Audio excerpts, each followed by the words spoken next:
வணக்கம் நேயர்களே. மின்சார வாரியம், குடிநீர் வாரியம் அப்படின்னு பல வாரியங்கள் நமக்கு தெரியும். நிறைய மனுவெல்லாம் கொடுத்துருப்போம். அந்த மாதிரி ஒரு வித்தியாசமான வாரியம் வந்திருக்கிறாங்க. கனவு வாரியம் வெள்ளித்திரையில் வெற்றிகரமாக ஓடிக்கொண்டிருக்கிற ஒரு படம். அந்த படத்தினுடைய குழு வந்திருக்கிறாங்க. அவங்கள வரவேற்கிறோம். வணக்கம். படத்தினுடைய ஹீரோ அப்படின்னு சொல்றதை விட கதையினுடைய நாயகன் அருண் சிதம்பரம் வந்திருக்கிறாரு. அதே மாதிரி படத்தினுடைய தயாரிப்பாளர் டாக்டர் சிதம்பரம். இவர் ஆணழகன் சிதம்பரம் தான் சொல்லணும், அதான் ரொம்ப முக்கியம். இன்னொரு கோ ப்ரொடியூசர் கார்த்திக் சிதம்பரம் வந்திருக்கிறாரு. வணக்கம். படத்தில் முத கதை நாயகன்ட்ட ஸ்டார்ட் பண்ணுறதான் உலகம், அதனால அவர்கிட்டே கேட்டுருவோம். உங்களுடைய கனவு என்ன? இந்த படத்தை விட்டுருங்க, அதை தாண்டி அருண் சிதம்பரத்துடைய கனவு என்ன? என்னுடைய கனவு ஒரு மிகப்பெரிய படைப்பாளி ஆகணுன்றது தான் என்னுடைய கனவாக இருந்தது. என்னுடைய படைப்பாளியார் இப்போ இந்த படத்தில் நான் ஹீரோ ரோல் நான் ப்ளே பண்ணியிருந்தாலும் இந்த படத்துக்கு முதல்ல நான் ஹீரோ நடிக்கிற ஐடியா எனக்கு கிடையாது. என்னுடைய நோக்கம் இந்த படத்துக்கு கதை, திரைக்கதை, வசனம், பாடல்கள் எழுதி இந்த படத்தை டைரக்ட் பண்ணுறது தான் என்னுடைய ஒரு நோக்கமாக இருந்துச்சு.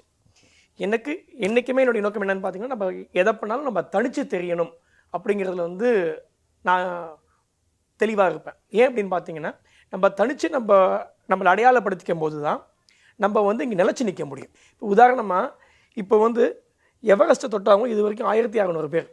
ஆனால் டென்சிங் ஹில் அருகே தான் ஊருக்கு தெரியும். ஏன் அப்படின்னு பார்த்தீங்கன்னா, அவங்க தான் முதல்ல அதை தொட்டாங்க.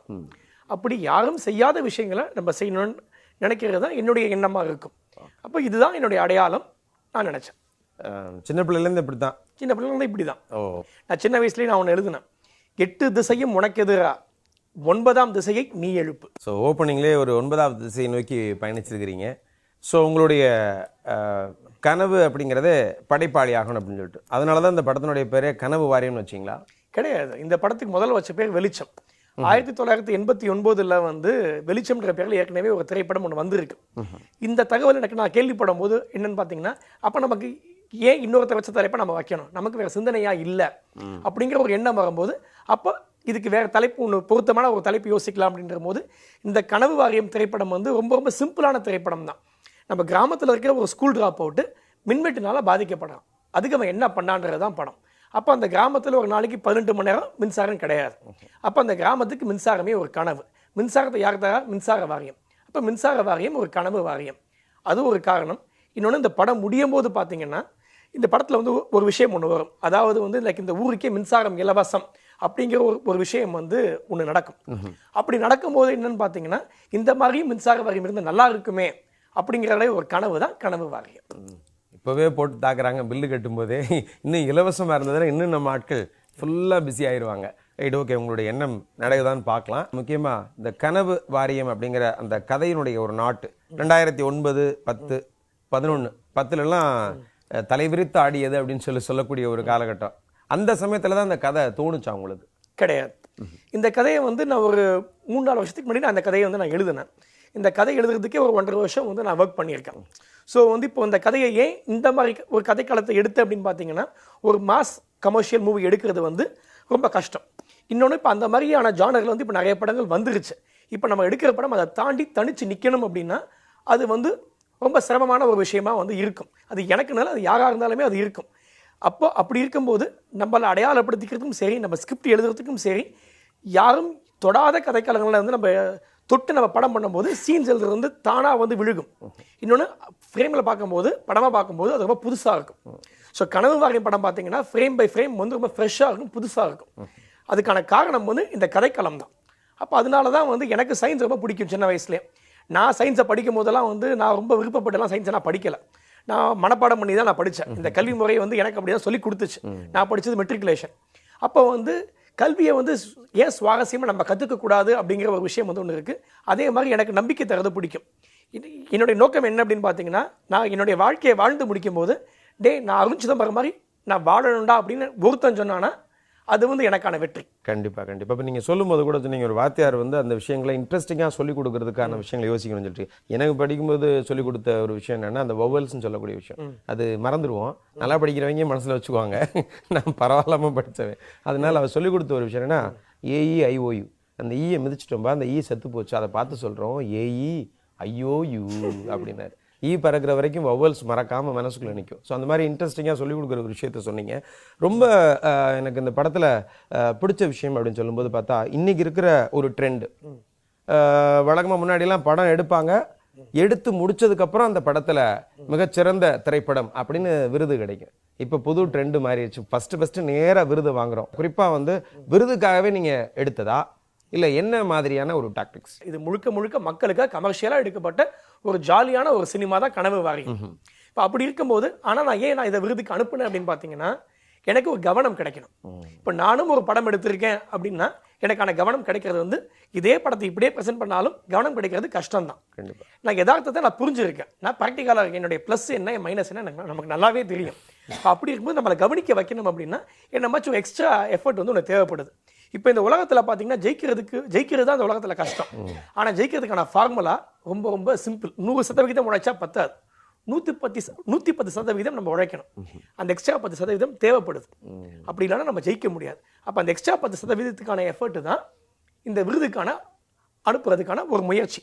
இவங்க இதுக்கு முன்னாடி இந்த விருது ரெமி அவார்டு இதுக்கு முன்னாடி யாரெல்லாம் வாங்கியிருக்காங்க அப்படின்னு பார்த்தீங்கன்னா, ஜுராசிக் பார்க் பண்ண எடுத்த Steven Spielberg, Life of Pi direct பண்ண ஆங்லி, ஸ்டார் வார்ஸ் பண்ண எடுத்த ஜார்ஜ் லூகாஸ், கிளாடியேட்டர் பண்ண எடுத்த ரிட்லி ஸ்காட், இந்த மாதிரி உலக புகழ்பெற்ற இயக்குநர்கள் தான் இந்த விருதை வாங்கியிருக்காங்க.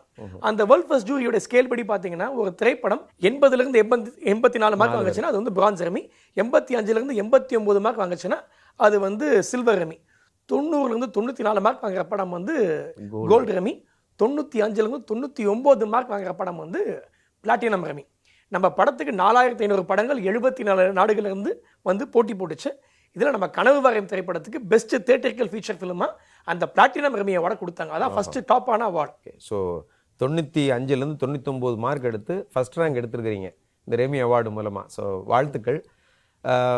எனக்கு இன்னொரு விஷயம், இந்த படத்தை பொறுத்த வரைக்கும் பார்க்கும்போது முதல்ல களம் இறங்குறீங்க.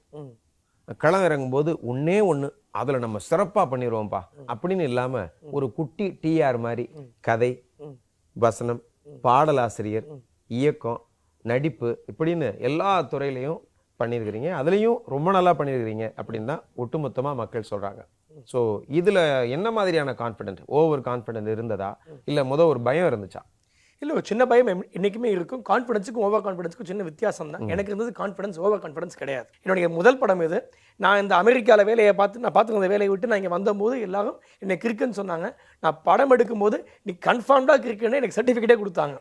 அப்படி இருக்கும்போது நான் என்னுடைய ஒவ்வொரு அடியும் கவனமாக இருக்க வேண்டிய அவசியம் எனக்கு இருந்துச்சு. இது ஃபர்ஸ்ட் இந்த ஒன்லைன் தோணுச்சு. ரொம்ப கான்ஃபிடென்ட்டாக இருந்தேன். இந்த ஒன்லைன் வந்து ரொம்ப சுவாரஸ்யமாக இருந்துச்சு. இது ஏன் நம்ம ஸ்கிரிப்டாக பண்ணக்கூடாதுன்னு தான் தோணுச்சு. இதை ஃபுல்லாக ஸ்கிரிப்டாக பண்ணேன். ஸ்கிரிப்டை படித்து பார்க்கும்போது எனக்கு நல்லா நம்பிக்கை வந்தது. அப்போ இந்த கதையை நம்மளை விட இந்த கதையை பெட்டராக யாரும் விஷுவலைஸ் பண்ண முடியாதுன்ற நம்பிக்கை எனக்கு வந்துச்சு. டைரக்ஷன் நான் புதுசு, அதுக்கு நான் தயார்படுத்திக்கிட்டேன். அப்போ நடிப்பு பார்த்தீங்க அப்படின்னா நான் முதல்ல நடிக்கிறதா இல்லை. சில அப்கமிங் ஹீரோஸ் ட்ரை பண்ணி பார்த்தேன். அவங்களுக்கு வந்து ஒரு சின்ன தயக்கம் இருந்துச்சு. அதனால வந்து சரி ப்ராஜெக்டும் டிலே ஆச்சு. அப்போ வந்து நிறைய பேர் சொன்னாங்க, நம்ம படத்தில் நம்ம அப்பா கேரக்டர் நடிச்ச இளவரசனும் என்ன சொன்னாங்கன்னா, கதை பிடிச்சிருக்கேன் நான் பண்ணுறேன் தம்பி அப்படின்னாங்க. யார் ஹீரோன்னு கேட்டாங்க. நான் என்ன சொன்னேன், இன்னும் ஹீரோ இன்னும் ஃபிக்ஸ் பண்ணலன்னு. எதுக்கு தம்பி வெளில தேடுறீங்க, நீங்களே நல்லா இருக்கீங்க, நீங்களே நடிச்சிருங்க அப்படின்னு அவங்க கான்ஃபிடன்ஸ் கொடுத்தாங்க. அப்போ அதுக்கான பயிற்சிகளை எடுத்துக்கிட்டு கூத்துப்படல நடிச்சு அதுக்கான பயிற்சிகளை எடுத்துட்டு நான் நடிச்சேன். ஸோ நடிப்பு நமக்கு ஒரு கான்ஃபிடென்ட் இருந்தாலும் கூட அதை முறையாக கற்றுக்கலாம் அப்படின்னு சொல்லி நான் முத்துசாமி ஐயாட்ட போய் கூத்துப்பட்டையில் கற்றுக்கிட்டாச்சு. நல்ல விஷயம். ஸோ ஒரு படம் நமக்கு கதை ரொம்ப கான்ஃபிடென்ட்டாக இருக்குது, ஸ்ட்ராங்காக இருக்குன்னு நினைக்கும்போது ப்ரொடியூசரை தேடுவோம். அந்த ப்ரொடியூசர் தேடக்கூடிய பணியை முயற்சி செஞ்சிங்களா? இல்லவே இல்லை, பக்கத்துலேயே இருக்காங்க ப்ரொடியூசர். இல்லை, அதான் ஆனழகன் டாக்டர் சிதம்பரத்திட்ட கேட்க நினச்சது நான். என்னென்னா, ஒரு ஃபேமிலி பிஸ்னஸ் அப்படின்னு பண்ணுவோம். பையனை ஏதோ ஒரு கடை வச்சு கொடுக்குறோம், பிஸ்னஸ் பண்ணி கொடுக்குறோம் அப்படின்னா, சரிப்பா நான் என்னோட பிஸ்னஸ் அப்படியே பண்ணிக்கோ, ஃபாலோ பண்ணிக்கோ அப்படின்னு சொல்லுவாங்க. நீங்கள் ஆனழகனாக இருந்துருக்கிறீங்க, 2 பேர்த்தையும் யூஎஸ் அனுப்பிச்சிருக்கிறீங்க. ஸோ அங்கேருந்து இவர் இந்த கனவோடு அங்கே வந்துருக்கிறார் அப்படிங்கும்போது இப்போ இவருடைய ஆசையை சொல்லியிருக்கிறாப்புல, அதுக்கு நீங்கள் எப்படி க்ரீன் சிக்னல் கொடுத்தீங்க? அதாவது இது வரைக்கும் நான் வந்து ஆனழகனா உடற்பயிற்சியாளனா உடற்பயிற்சி கலைஞனாக தான் இது வரைக்கும் தொலைக்காட்சி நேயர்களை சந்திச்சிருக்கேன். இப்போ தான் நான் வந்து கனவு வாரியம் படத்தினுடைய தயாரிப்பாளரை உங்கள் முன்னாடி முதல்ல சந்திக்கிறேன். அதில் வந்து எனக்கு பெருமையாக தான் இருக்குது. இருந்தாலும் முதல் படம் எடுக்கிறது எவ்வளோ கஷ்டங்கிறது எல்லாருக்குமே தெரிஞ்ச விஷயம் தான். இதை நான் ஒன்றும் புதுசாக விளக்கணுங்கிறது கிடையாது. நீங்கள் சொன்ன மாதிரி எனக்கு நல்ல கனவுகள் இருந்துச்சு. பையங்களை நான் வந்து புதுக்கோட்டையில் வந்து தஞ்சாவூரில் தான் அப்பா வந்து கந்தரோட்ட ஜமீன்தாராக இருந்தாங்க. அப்பா சிறு வயதிலேயே இறந்து போயிட்டாங்க. இறந்ததுனால நான் வந்து படிக்கிறப்ப வளர்ந்தப்பெல்லாம் ரொம்ப கஷ்டப்பட்டு பண்ணேன். நான் வந்து இந்த கலைக்கு வரும்போது இந்த டாப் ரேங்கில் போகணும், என்ன மேக்ஸிமம் இருக்கோ அதை பெஸ்ட்டை நம்ம அடையணும் அப்படின்னு நினச்சேன். அதில் பெஸ்ட்டை வந்து எனக்கு வந்து கொடுத்தது வந்து நம்ம ஐயா எல்லாருக்கும் தெய்வம் நம்ம ஐயா சிவந்தியாயத்தன் ஐயா தான் வந்து என்னை அமெரிக்காவுக்கு அனுப்பிச்சு உலக பிரசித்தி பெற்ற கோல்ட் ஜிம்மில் என்னை அனுப்பிச்சு அங்கே தயாராகி வந்தேன். நான் சென்னை துறைமுகத்தில் நிர்வாக அதிகாரியாக தான் வேலை பார்த்தேன். பையனுக்காக இவங்க 2 பேரும் நல்லா படிக்க வைக்கணும்னு இவங்க 2 பேருமே எக்மோர் டான் பாஸ்கோவில் தான் சேர்க்கணும்னு சேர்த்து விடாப்புடியாக இருந்து டான் பாஸ்கோவில் 2 பையங்களுக்கு அட்மிஷன் வாங்கி கொடுத்து சேர்த்தேன். படித்து முடித்தோடனே நல்லா பிஇ முடித்தாங்க. பிஇ முடித்தோன்னே சும்மா இருக்கக்கூடாது, மேல்நாடுகளில் போய் படித்தா தான் மரியாதைன்னு சொல்லி மேல்நாட்டுக்கு அனுப்பிச்சேன். அதில் வந்து இவர் என்ன பண்ணிட்டாரு, அப்போவே விஷுவல் கம்யூனிகேஷன் படிக்கணும்னு சொன்னார்.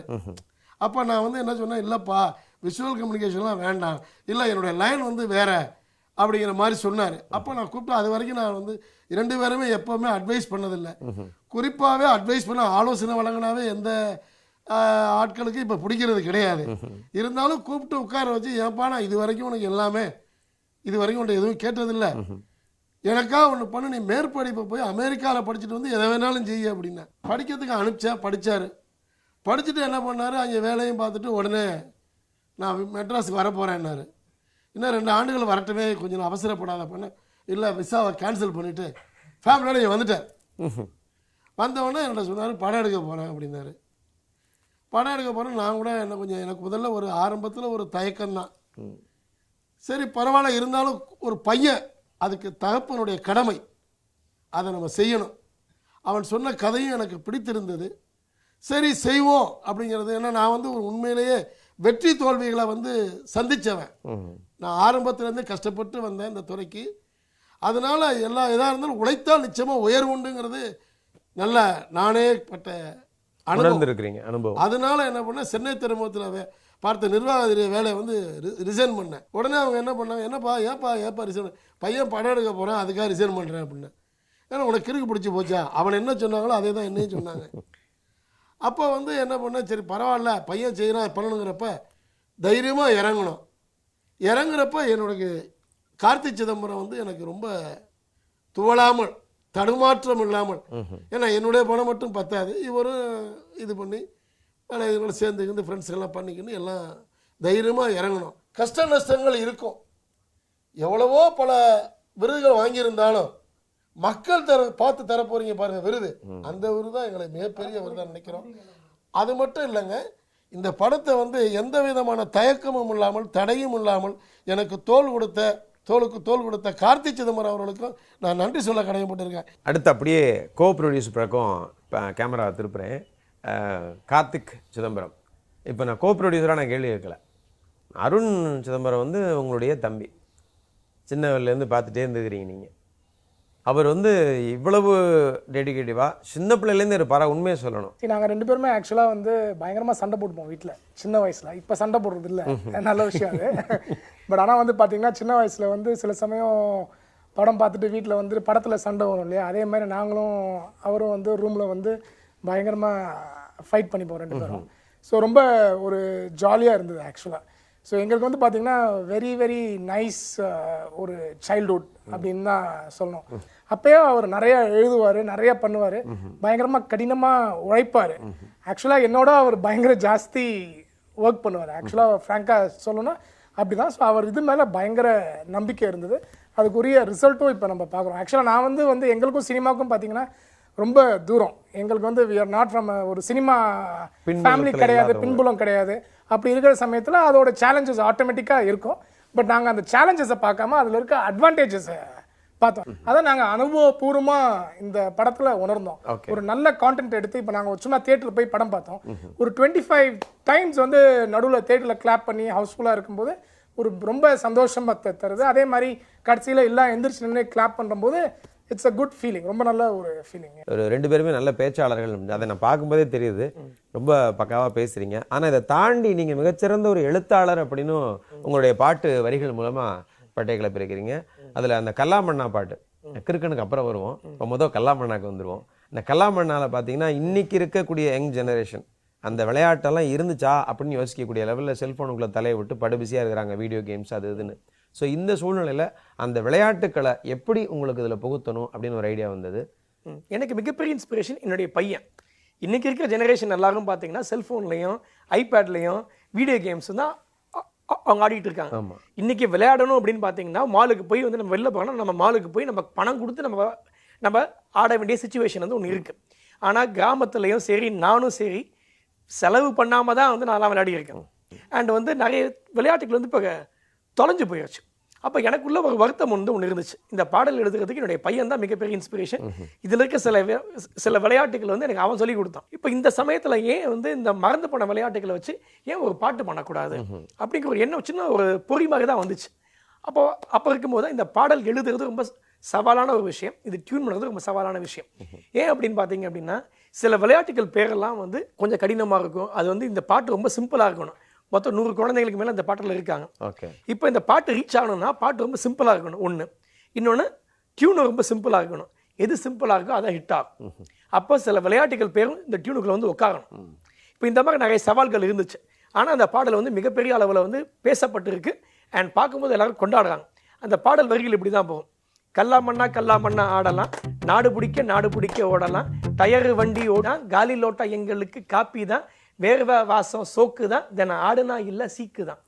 இப்படிதான் போகும். இல்ல கடைசியா முடிக்கும் போது கூட அதை முடிச்சிங்க, சீக்குன்னு முடிச்சிங்க. இந்த விளையாட்டு விளையாடலைன்னா சீக்கு தான். ஆமா, நமக்கு சீக்கு, நம்ம உடம்பு அதுதான். ஸோ ஒன்னொருத்துக்குமே ஒரு காரணம் இருக்கு. ஒரு விளையாட்டுகள் நம்ம முன்னோர்கள் வந்து சொல்லி கொடுத்துருக்காங்க அப்படின்னு பார்த்தீங்கன்னா விஷயம் இல்லாம இல்லை. அது என்ன நம்ம தெரியாததுனால தான் நம்ம இன்னைக்கு எல்லாத்தையும் நம்ம மறந்துட்டு நிற்கும். நீங்க சொல்றதெல்லாம் பார்க்கும்போது குறிப்பா கல்லாமண்ணல் ஆரம்பிச்சு நொண்டி வரைக்கும் போகும்போது இத்தனை விளையாட்டையும் கவர் பண்ண அந்த பாட்டு படம் முடிக்கிறதுக்கே கொள்ள நாள் ஆயிருக்குமே. எவ்வளவு நாள்ல எடுத்து முடிச்சிங்க இந்த பாட்டை? அது அவர் சொல்லோட நான் சொல்றேங்க. ஏன்னா ஆஸ் ஏ ப்ரொடியூசரா நார்மலா வந்து ஒரு பாட்டை எடுக்கிறாங்கன்னா 1.5 நாள் 2 நாள்ல எடுத்துருவாங்க. 3 நாள் மேக்சிமம் போனால் 3 நாள். ஆனால் இவர் வந்து 1 வாரத்துட்டு ஆகிட்டாரு. நான் 5 நாள் ஆச்சு 6 நாள் திட்ட ஆரம்பிச்சிட்டேன். ஒரு ப்ரொடியூசரா வருத்தப்பட்டிருக்காரு. இன்னொன்று இப்போ யூஸ்வலாக பாடல் பார்த்தீங்கன்னா வந்து இப்போ எப்படி இருக்குன்னா ஒரு 2 வரி 3 வரி இருக்குன்னு வச்சுக்கோங்களேன். லைக் அதுக்கு வந்து லைக் மொத்தமாக ஒரு ஸ்ட்ரெச்சாக வந்து ஒரு ஷாட்டில் போயிடுவாங்க. ஆனால் இந்த பாட்டில் பார்த்தீங்கன்னா இப்போ கல்லா மண்ணா ஆடலாம்னா கல்லா மண்ணான்னு ஒரு விளையாட்டு. அந்த வரிக்கு அந்த கல்லா மண்ணா எப்படி ஆடுறது வந்து நம்ம காட்டணும். இப்போ ஒவ்வொரு வரைக்கும் ஒரு ஷாட் வந்து நம்ம வைக்க வேண்டிய ஒரு சிச்சுவேஷன் இருக்கும். கண்டிப்பா. இப்போ இதே இதில் பார்த்தீங்கன்னு வச்சுக்கோங்களேன். இப்போ இந்த சரணத்தில் நான் ஓச்சியான் நான் பாடியே அடி நிலா பூச்சி ஆடலாம்னு இருக்கும். இதில் ஓச்சியான் ஒரு வரி, அதே வரியில் நிலா பூச்சின்னு வருது. அப்போ ஒரு வரிக்கு 2 ஷாட் தேவை. இப்போ 51 விளையாட்டுகள் இதில் காட்டியிருக்கோம்னா அப்போ எத்தனை ஷாட்ஸ் இதில் தேவைப்பட்டிருக்கும்.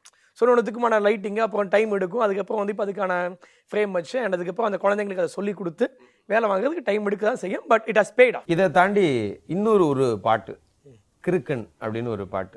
என்ன நான் 7:30 ப்ரோக்ராம் பண்ணதுனால இந்த 7:30 அப்படின்னு சொன்ன உடனே ஏப்பா 7:30ன்னு ஒரு ப்ரோக்ராம் பேர் என்னப்பா அப்படின்னு வெளியில இருந்து அதனுடைய உண்மையான அர்த்தம். இப்போ நம்ம மதுரை பக்கம் அப்படின்னா ஒரு நக்கல் நையாண்டி அப்படின்னு சொல்றதுனால அந்த பேர் வைப்போம் அப்படின்னு சொல்லி அண்ணன் ரங்கராஜ் பாண்டியன் அந்த பேரை ஃபைனலைஸ் பண்ணி அப்படியே ட்ராவல் ஆகி போயிட்டு இருக்குன்னு வச்சுக்கோங்களேன். எதுக்கு இதை சொல்கிறேன் அப்படின்னா இந்த கிறுக்கன் அப்படின்னு எழுதி பெரிய பெரிய தலைவர்களெல்லாம் உள்ளே கொண்டு வரணுங்கிற ஒரு நாட்டு உங்களுக்கு எப்படி வந்தது? அதை அந்த பாட்டில் எப்படி புகுத்தி இருக்கிறீங்க? இல்லை இப்போ படத்துலேயே வந்து ஒரு வசனம் வந்து ஒன்று வரும் பார்த்தீங்கன்னா. படத்துடைய பெரிய பலமே வசனங்கள். இப்போ இதில் பார்த்தீங்கன்னா ஒரு வசனம் ஒன்று வரும். இப்போ அம்மா கேரக்டர் வந்து இப்போ கேட்பாங்க. அப்போ தான் இந்த பாடல் வரும். இவன் கிறுக்கன் தான் நீயுமாகலாம் நானுமாகலாம் யாருமாகலாம் ஒரு எது எங்கேயுமே போர் அடிக்காது. எல்லாத்தையும் சுவாரஸ்யமாக நக்கல் அடிச்சுக்கிட்டே சிரிக்க வச்சே படத்தை ஃபுல்லும் வந்து நம்ம கொண்டு போவோம். சரியா சொன்னீங்க. இந்த நேரத்தில் பார்த்துட்டு இருக்கவங்களுக்கு சொல்லக்கூடிய விஷயம், நிறைய பெற்றோர்கள் பிள்ளைங்க ஏதாவது கேள்வி கேட்டா ஏன்டா அப்படி கிறுக்குத்தனமா கேள்வி கேட்குற அப்படின்னு சொல்லி அந்த கேள்விக்கு பதிலும் சொல்லாமல் அவனை தட்டி விட்டுறாதீங்க.